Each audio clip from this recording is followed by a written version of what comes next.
Hey there everyone, I hope you're all fine. So in this video we are gonna learn how to connect Supercell ID to Brawl Stars. So without further ado, let's get started. So click on this hamburger menu here on the top right corner, and as you can see this is a Supercell ID option here.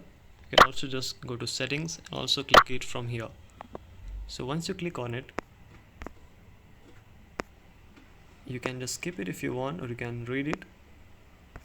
So it's a very good way. If you can connect to Supercell ID, you will be able to save all your rank and all your games. So just put your email, click on continue, put your email here